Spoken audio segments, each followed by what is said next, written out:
Hello, Steve White, Tripway89 for Steve Hats89. Well, I think I have finished all the videos for Star Trek First Contact Day.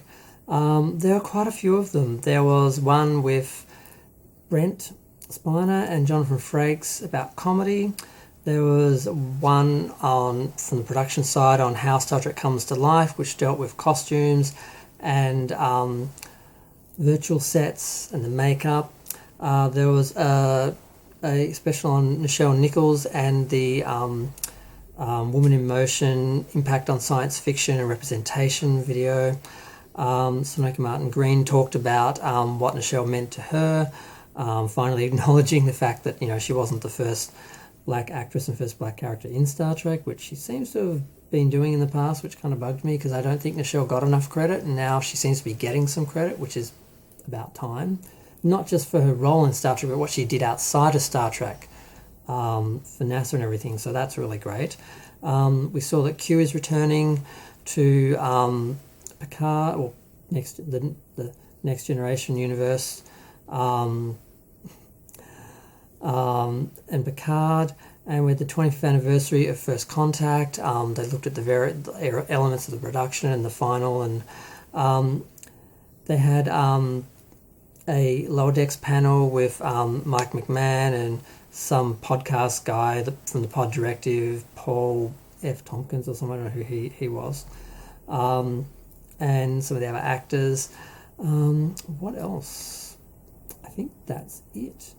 They basically, with the creative design, they had Neville Page and James McKinnon and James Zimmerman and Gershon Phillips, all different elements of the production, makeup and costume and everything. So they did manage to cover quite a bit of Star Trek with First Contact Day. I was very surprised this happened. I wasn't expecting that they were going to have a Star Trek First Contact Day. I know every year the fans celebrate First Contact Day and do a general celebration of Star Trek, but there's usually nothing official that comes from it. No videos, no podcasts, no interviews, no nothing, just us celebrating it as fans.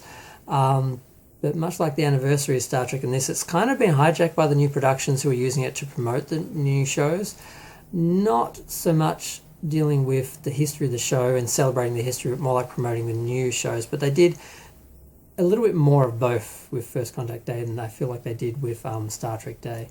That just seemed like all promotion. But this, they actually dealt with, some established Star Trek and celebrating that. So that was a little bit better. But I just watched what I could really get on YouTube. Even the stuff that isn't in my country and all that. I still managed to watch a couple of those little bits and pieces. But I think I missed some. I think some of the interviews were bigger. I don't know where they were originally shown. I don't know if they were just on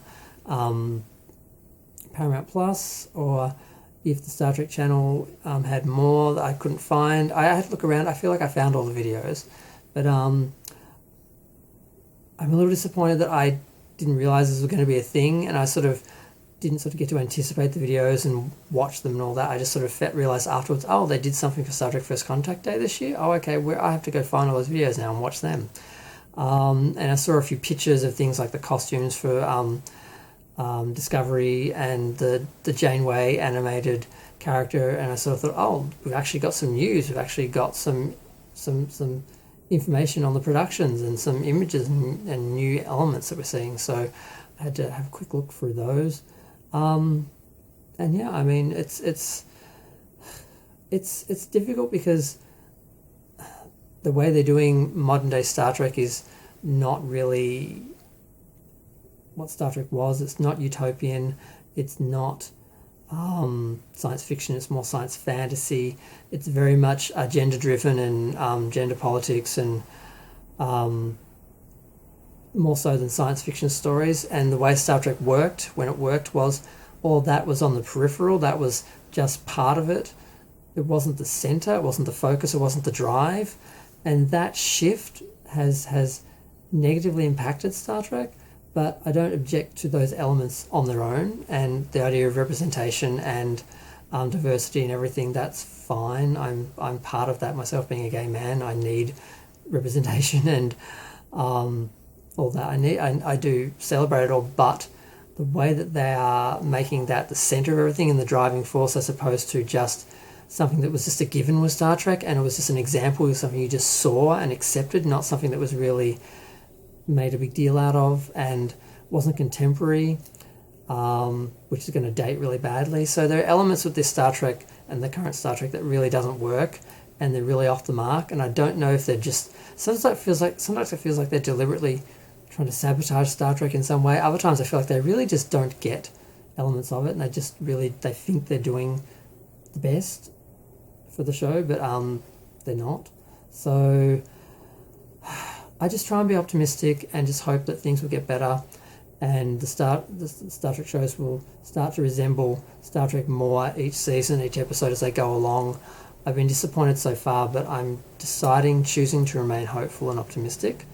And if this doesn't work and it just continues on as it is, I do hope eventually the shows will shut down and they'll have another reboot later with people in charge who actually understand what Star Trek is and trying to get back to the core, because they need the core fan base back, because they're kind of losing it. They kind of got the normies coming in and out, but they're not as consistent, and they don't support Star Trek like the original fans did, which is why they're having issues with merchandising and the ratings and a lot of things that are down and not what they used to be. It doesn't matter as much now because they're the streaming shows, so it's really just a matter of content and having content, so it's not relying so much on ratings and advertising and stuff like the old Star Trek, so they're kind of getting away with it. They never would have gotten away with this back in the old days with Star Trek, but they kind of are now. And the amount of money they've spent is just disturbing compared to the returns that they're not getting. So I'm worried about Star Trek overall. I'm trying to be optimistic. I did enjoy the videos and the interviews, and I always like to sort of hear. It's easier when you hear the people explain what they're intending, what they're trying. It always makes it make more sense. So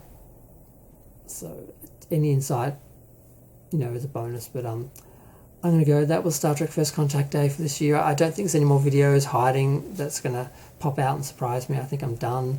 That was First Contact Day 2021. I'm going to go. Feel free to share, like, comment, subscribe. Let me know what you think. Let me know what you think of the various shows and the day and the videos overall.